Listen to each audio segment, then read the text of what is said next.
¿Qué tal? ¿Cómo están? Bienvenidas y bienvenidos a un nuevo capítulo de Catalejo, como siempre, en esta nuestra cuarta temporada, acercando la realidad para poder debatirla de manera medular, siempre con la profundidad periodística necesaria, a través del diario digital Conclusión y de Televisión Regional. ¿Cómo le va, Gisela? ¿Cómo está? ¿Bien? ¿Cómo le va? Bueno, esperemos un cuartito de todo lo que dijo en la presentación que logremos hacer, ¿no? El tema de repensar. Y uno que intenta, sino que... Claro, ¿no? Esa es la idea de lo que tratamos para de hacer. Para el otro sobra. Digamos, ¿no? Está lleno. Bueno, por eso digo, uno Eso. intenta y sigue, de manera resiliente. Exacto, es la idea. Y este tema, puntualmente, ya lo hemos tratado en otras oportunidades, pero claramente se necesita profundizar. Más actual que nunca, ¿no? Sin duda. Está con la moda de los lentes ahora. No, con la moda de que no veo nada de lejos. Mire usted. Y lo estoy tratando de usar porque si no es un gasto en vano. De lejos, yo de cerca tengo el problema. Claro, ahora ya me quedaron puestos y quedó. O sea, de lejos veo la injusticia que viene, ¿no? Claro. De cerca no puedo ver al enemigo que tengo cerca. Entonces, no, ahí me tengo que poner yo lo tengo un ojo con el enemigo filosófica así. La reflexión. Bueno, vamos a presentar la temática de hoy. Como bien decía, ya la hemos charlado, hoy tenemos al invitado aquí en el piso, que es algo que nos favorece mucho con la ida y vuelta, que tiene que ver con la trata, pero lo presentamos. Dale, vamos. La trata constituye un delito federal que implica una esfera de la justicia de excepción debido a su complejidad. Representa una modalidad de crimen organizado y es uno de los 3 delitos que más lucro económico genera. En la Argentina, desde 2008, pese a lo raquítica de la ley, gracias a la modificación en las legislaciones del 2012, se encuentran tipificadas distintas modalidades de este delito. Es decir, la ley define como el ofrecimiento, captación, recepción y acogida de personas con el fin de explotarlas. Pocas semanas atrás, un centenar de personas fueron rescatadas durante 4 allanamientos que se realizaron en la ciudad de Rosario, en el marco de un megaoperativo nacional contra una red de trata de personas con fines laborales en el reconocido Centro de Rehabilitación de Adicciones REMAR. En total se constataron unas 400 víctimas en 5 distritos. Desde la sanción de la Ley 26.364 de prevención y sanción de la trata de personas y asistencia a sus víctimas hasta la fecha, se han rescatado y asistido a más de 15.000 personas. Hoy en Catalejo, la lucha contra la trata de personas.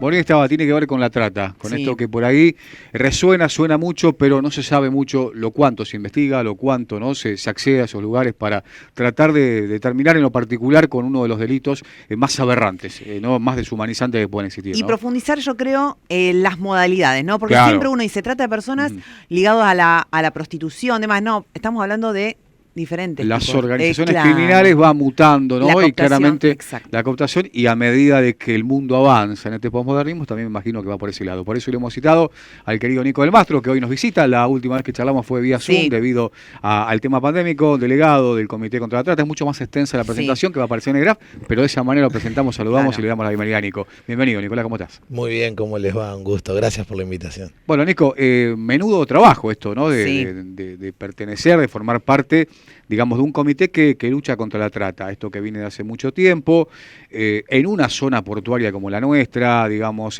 con límites que son un colador, ¿no? Las fronteras, digo... Con una fácil cooptación. Exactamente. ¿No? ¿Desde cuándo están trabajando con esto? ¿De cuándo están organizados? Y bueno, que nos pueda resumir, Nico, brevemente el derrotero, ¿no? Que se viene dando. Así es, Argentina tiene hace 10 años una ley que tipificó este delito, que tiene que ver con una larga historia, a veces se presenta la trata como la esclavitud del siglo XXI, no estamos muy de acuerdo porque si no, el árbol tiene de florido lo que tiene de soterrado. Claro. Y esa historia que tiene nuestro país, que incluye desde el sometimiento que vivieron los pueblos originarios en nuestro continente, la situación vinculada a la Asamblea del año 13, el movimiento de mujeres anarquistas que empezaba en la Argentina del Centenario con la primera ley, la Ley Palacio, el Estatuto del Peón Rural, de la Secretaría de Previsión Social a cargo de Juan Domingo Perón. Bueno, toda esa historia se condensa en una ley que tiene Argentina, que crea un conjunto de institutos, entre ellos el Comité de Lucha contra la Trata, un dispositivo para la persecución penal y sanción, pero a su vez todas instancias vinculadas a la restitución de derechos de personas que sobreviven a este delito. El tercer delito más rentable del mundo, lo que vos bien indicabas, Ale, es un delito que contra la dignidad humana, la libertad, no solamente la integridad física y la integridad sexual, sino que también genera otras consecuencias gravísimas. Bueno, en ese contexto, desde marzo del 2020 venimos a cargo de este organismo que dirige hoy Gustavo Vera, todos los conocen, la historia del trabajo en la Alameda y esta instancia de conocer. Hoy estamos gestionando el organismo que impulsamos crear, digamos, de alguna manera. Exacto. Nos toca circunstancialmente esto. Claro. Y bueno, estamos ejecutando el Plan Nacional de Lucha contra la Trata. Hay financiación, digamos.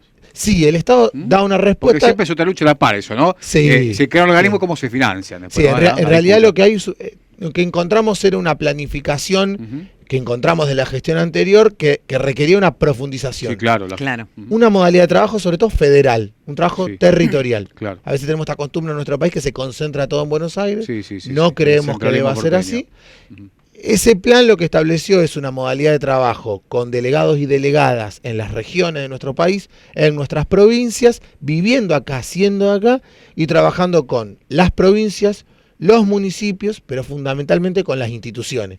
El movimiento obrero, los movimientos sociales, el movimiento de mujeres, toda la expresión territorial para detectar a tiempo, para poner el tema en la agenda, para ayudar en la persecución penal, para motorizar denuncias, anoticiamientos a la justicia federal, pero también para trabajar en el empoderamiento de la comunidad. Nosotros decimos, Argentina tiene una larga lucha por los derechos humanos y construyó un nunca más en ese sentido. Nosotros decimos que la trata y la explotación es un capítulo más de ese nunca más que tenemos que construir, y vemos cómo la comunidad se va involucrando y se hace parte de la lucha contra esta contra modalidad de violación de derechos humanos que no sobra a nadie. Decimos. Sí, claro, es clarísimo. Nico, decías que es un delito de carácter federal. Sí. Bueno, hace poquito en la ciudad de Rosario se han realizado, ¿no?, unos operativos que tienen que ver con la trata. Bueno, contanos un poquito de qué se trató, qué pasaba ahí. Bueno, en realidad fue una distancia que dispuso la Fiscalía Federal de San Luis y el Juzgado Federal de San Luis, pero fue coordinado por una unidad especializada. Argentina tiene una Procuraduría Especial de Trata, que es la Protex, que coordinó el trabajo en 6 provincias, Entre Ríos, Santa Fe, San Luis, Córdoba, Buenos Aires y la provincia de Buenos Aires y la Ciudad Autónoma, y bueno, Santa Fe. Se realizaron 38 allanamientos. Ese dispositivo se da a partir de una modalidad de trata que Argentina está registrando en el último tiempo, que tiene que ver con lo que denominamos técnicamente como la captación que realizan organizaciones coercitivas. Tiene que ver con una modalidad diversa, distinta a la de la explotación sexual y la explotación laboral, que es lo que veníamos trabajando. ¿Esta cómo sería? Y tiene que ver con los pasos que tiene la trata, que es el ofrecimiento, captación, traslado, recepción y acogida de personas, pero en este caso lo hace lo que la comunidad ha escuchado como sectas, ¿no? La captación que hace una persona es el control de la voluntad de una persona que atraviesa alguna situación de vulnerabilidad, que puede ser un consumo problemático o algún problema de una discapacidad, un problema de salud mental, o la problemática de estar en calle, o algunas consecuencias de la violencia de género. Vulnerabilidad. Una vulnerabilidad. Claro. Y alguien que, en este caso puntual, que se hicieron operativos en una institución que conocemos con el nombre de REMAR, que lo conocemos, que es muy conocida, histórica en la ciudad. Funciona hace desde el año 93 en nuestro país. Una institución en donde se presenta como la posibilidad de un tratamiento por un problema de adicción, se presenta de esa manera cuando las personas acceden a ese espacio. Bueno, en realidad lo que tienen es lo que nosotros encontramos con estos denominadores comunes, que tiene que ver con una organización que genera un esquema piramidal de jerarquías, en donde las personas creen que van a hacer un tratamiento, firman lo que ellos creen un consentimiento informado, claro, pero que en realidad técnicamente se presenta como un voluntariado social. Mirá vos. Y a partir de eso... Esa es la trampa principal, ¿no? Fundamentalmente son trasladados a otra provincia. Y ahí viene de hecho, hemos porque siempre no hemos colaborado de una u otra manera con los pibes, ¿no? Sí, comprando. Esa es la última fase. El eslabón final. Que venían de Tucumán, que iban y venían, ¿no? Es terrible. Hay que entender ahí, ¿no? Primero, una instancia de base que tiene que ver con la vulnerabilidad. Atravesar algún problema que no necesariamente es económico o material, al contrario. Claro. La huella de la pandemia nos deja esta situación vinculada a la soledad, las situaciones de consumo, las situaciones de problemas de salud mental, incluso alguna cuestión vinculada a la discapacidad. Ese traslado opera como romper los vínculos afectivos, laborales, el entorno social. Lo sacamos. Lo saco de ahí y va voluntariamente, porque cree que va a atravesar ese trayecto. Claro. Luego es recibido en otro espacio y ahí empieza una etapa de fase, en donde primero se dedica al trabajo doméstico, al trabajo de cuidado, al trabajo en el hogar. Ese trabajo no es reconocido como tal, como pasa habitualmente, y empieza la producción de alimentos, luego la construcción y por último la venta ambulante. Durante todo este trayecto, que naturalmente son 18 meses, no hay ningún abordaje profesional, ni de la salud mental, claro, ninguna respuesta, ningún diagnóstico, ninguna prescripción médica, ninguna medicación, ni tratamiento, ni estudio, nada. Sí, una explotación. ¿Por qué? Porque hay una acumulación de dinero, ganancia, claro. Exacto, que no recibe ninguna remuneración. Claro. Entonces se hace difusa esta distinción entre lo que es terapéutico de lo que es para la institución. Hay tareas que son para la institución y no son terapéuticos. Entonces ahí se mezcla esa función de la verdadera intención por la persona por la que están allí. Por eso se las oculta. Claro. Y eso es parte de esa captación que genera... Ahora, ¿cuánto? ¿30 años, Nico? Bueno, en nuestro país están desde el año 93 aproximadamente. Claro, porque es a nivel mundial. A nivel mundial. Tienen sede, en este caso... que después de tanto tiempo, ¿no? Tienen sede en España y otros países de Latinoamérica que ya han tenido, en Guatemala, con la presencia de las Mara, han tenido un gran despliegue. Pero en nuestro país había ya investigaciones. Nosotros hace 3 años que estamos aportando datos a la PROTEC de estos elementos que estamos viendo, que tienen que ver con elementos mágicos religiosos. Hay una captación a través del culto o de la situación vinculada a la cura de enfermedades con estos elementos. Luego hay un esquema de dominación de adeptos, es decir, un esquema vinculado a la pertenencia con un fuerte mando y obediencia, un vínculo que genera esta excesiva necesidad de pedir permiso. Las personas hemos... Una jerarquía furiosa. Exacto. Claro, y en realidad estos operativos son raros, porque no estamos acostumbrados que acá... Las personas que estaban allí no estaban haciendo nada malo. Hay alguien que supervisaba esa instancia y no vivía ahí. Entonces es difícil compartirlo con la comunidad. Pero lo importante es ver esto, que estemos a tiempo de detectar cuando hay una organización que se presenta con estos fines, que en realidad los oculta y que en realidad a través de lo que vulgarmente conocemos como el lavado de cerebro, de alguna manera, genera esto, aislamiento de su patrimonio, aislamiento de sus vínculos, de su trabajo, la reclusión, incluso si percibían alguna seguridad social, era retenida. Terrible. Y bueno, este traslado, y bueno, de alguna manera... Y los perversos para llegar al otro, ¿no? El prójimo, decir, bueno, un pibe que está recuperándose, que la está peleando, falta escrúpulos, es terrible, es terrible. Bueno, la trata se presenta esta manera, no se ve a simple vista, se naturalizan los circuitos, y por último esta venta ambulante que implica una recaudación que es todo dado para la organización. Este esquema no es nuevo en la Argentina, ya tuvimos casos anteriores, el Templo de Filadelfia fue una causa muy famosa, con detenciones en 3 provincias, la Escuela Yoga de Argentina, en donde encontramos incluso inmuebles comprados en el exterior, con mucho la otra conexidad con otros delitos como el lavado de activos, que es lo que se está investigando también acá. Así que bueno, estamos compartiendo una modalidad nueva de trata que no estamos muy acostumbrados a dilucidar de esta manera. Justo veníamos charlando con vos esto de cómo, si bien habría que abordarlo, no sabemos por dónde, desde la psicología, lo antropológico, lo sociológico, esto de la necesidad de las personas, más allá del grado de vulnerabilidad, porque siempre hay una vulnerabilidad, puede ser económico, puede ser de diferentes ámbitos, digo, la necesidad de creer en algo, ¿no? Esa fe, y ahí viene la cooptación y ahí viene todo lo que después se enmascara, ¿no? Exactamente. ¿Te parece que hagamos la primera pausa? Sí, y después volvemos. Sí, y la seguimos con Nicolás del Mastro, que estamos charlando sobre trata. Bueno, preguntarle después a Nico también. La podemos dejar para picando ya, ¿Qué es lo que se encuentra básicamente? Sabemos que por ahí el tema del campo, el tema también, lo charlamos fuera de micrófono, lo que tiene que ver con las grandes multinacionales mineras, digamos, todo es una cuestión que lleva, digamos, a una deshumanizante realidad del laburante, que hasta a veces cuesta calificarlo de trabajador, porque lo que recibe, la verdad, son migajas. Ya regresamos, dale. Vamos.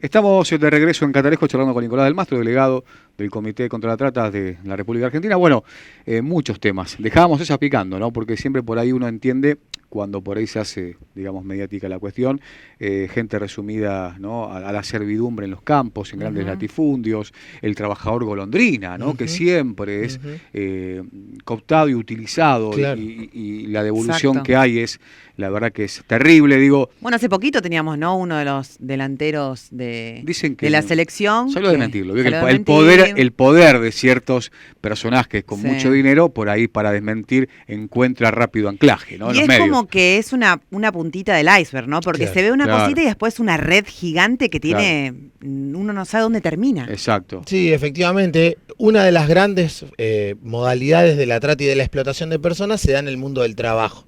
La realidad tiene que ver con, Argentina había avanzado mucho en la modalidad de la explotación sexual por cuenta de tercero, una situación vinculada a gravísima, pero esta temática no tan desarrollada. Nosotros, por nuestro origen en la Alameda, conocimos, denunciamos y acompañamos estas instancias que se da en cualquier cadena de valor, sobre todo en las que reprimarizan la economía. Exacto. En esa instancia lo que encontramos es la necesidad de mano de obra con tareas intensivas, manuales a repetición, que son no ya en un incumplimiento de leyes laborales, es decir, no es el trabajo en negro informal no registrado, que se resuelve con una jornada claro. y en sede laboral. Claro. No, estamos hablando que hay indicadores claros en donde, de acuerdo a lo que establece la OIT y lo que establecen los fallos de la Corte Interamericana, en un fallo muy famoso que tiene Brasil, que es Hacienda Verde, que establece que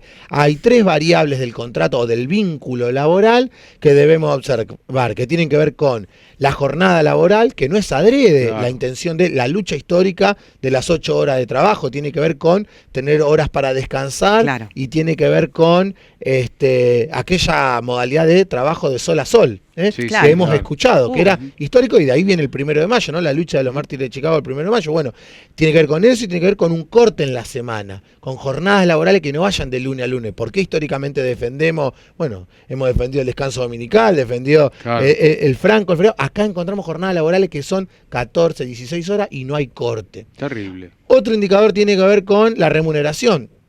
Nuestra Constitución dice el 14 bis, una larga historia también de lucha, igual tarea, igual remuneración. Nosotros encontramos que esa ecuación se altera porque hay un grupo, una familia o un grupo, una cuadrilla de trabajadores que recibe la remuneración 1. Y no hay esa ecuación. Entonces, ahí se altera, hay un salario mínimo vital y móvil que tiene nuestro país establecido, que se ha actualizado, que sabemos que nadie puede vivir con eso, pero menos de eso, alguien que trabaje 8 horas no debería percibir. Y esa remuneración muchas veces sufre descuentos o retenciones. Esos descuentos y retenciones tienen que ver con que hay un trabajador o trabajadoras que come, vive y duerme en el lugar donde trabaja, y en donde este empleador, que ya no es empleador, es un explotador, de alguna manera lo que hace es cobra la comida, cobra los elementos de higiene y seguridad. La forestal que te daban y esto para comprar el almacén del dueño. Digamos, ¿no? Se repite, pasaron 100 años, o estamos terrible. Y seguimos repitiendo esa instancia. Y por último, esta instancia vinculada a las condiciones laborales que ponen en riesgo la vida, la integridad física, la salud. No consumir, no tener agua potable, no tener alimentos frescos, no solamente no tener elementos de higiene y seguridad, sino que inhalar monóxido de carbono, tóxicos, agrotóxicos, plaguicidas.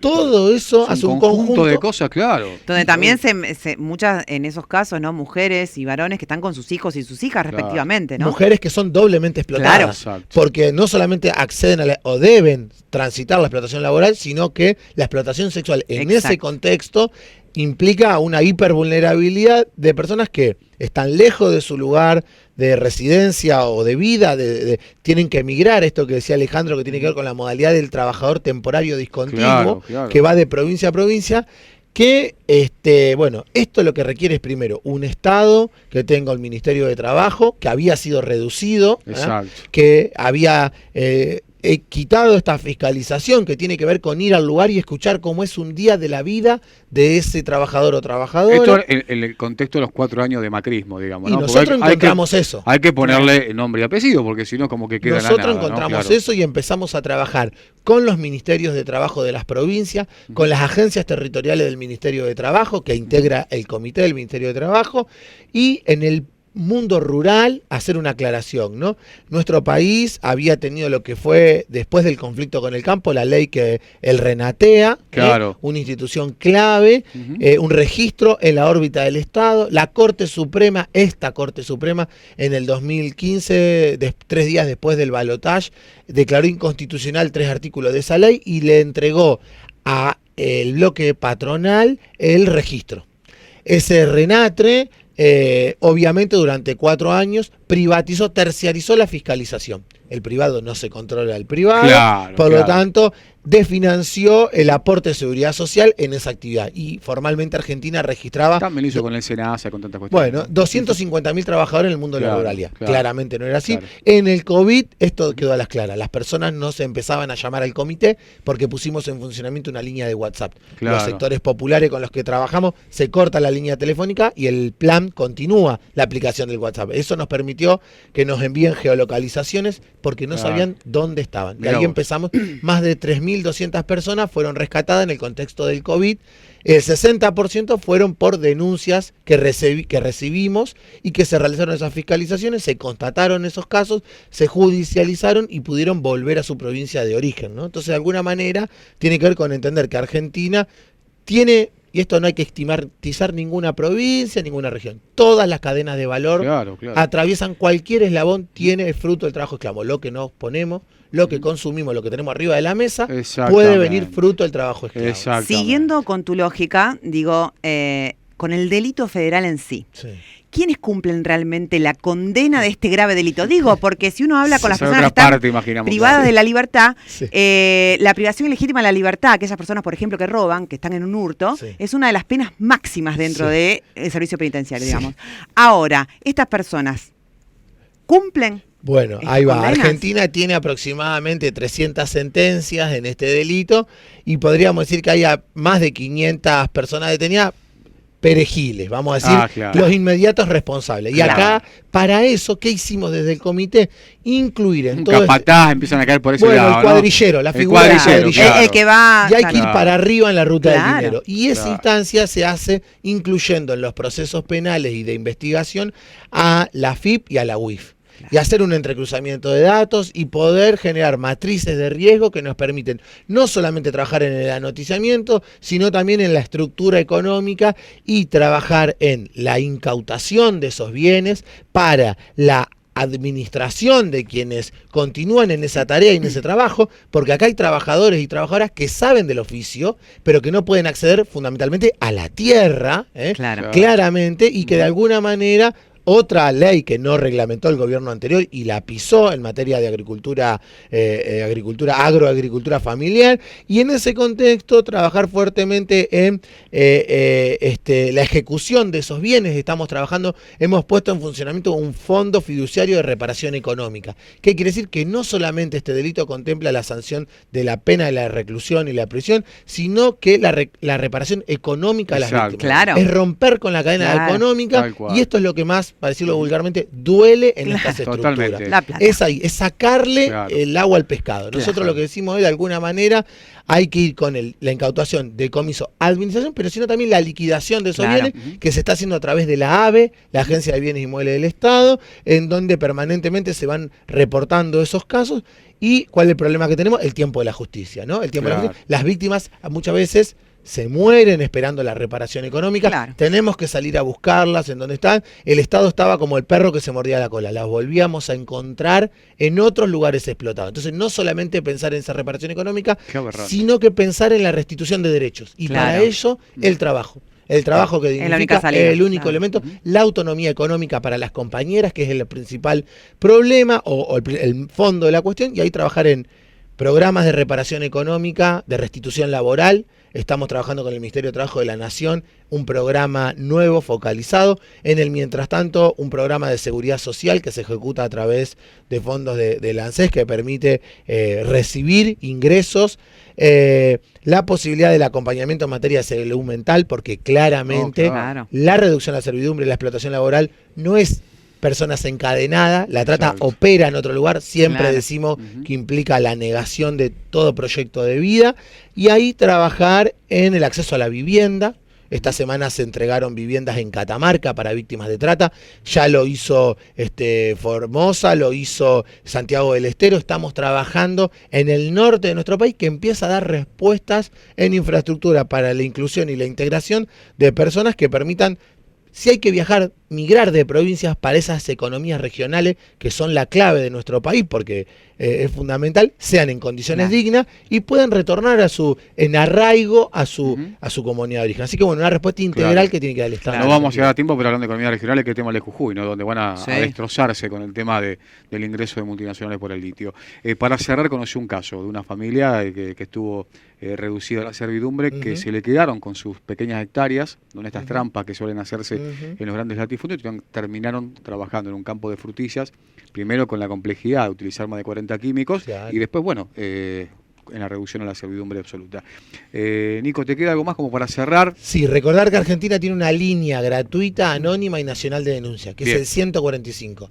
Esa línea también se discontinuó su información, su comunicación. Es importante que trabajemos y los medios nos ayudan mucho en esto. Saber que cualquier persona que vea algo, que sepa algo, que le haga dudar, modalidad de explotación sexual, explotación laboral, explotación infantil, incluso la desaparición de una persona, puede llamar las 24 horas del día, los 365 días del año.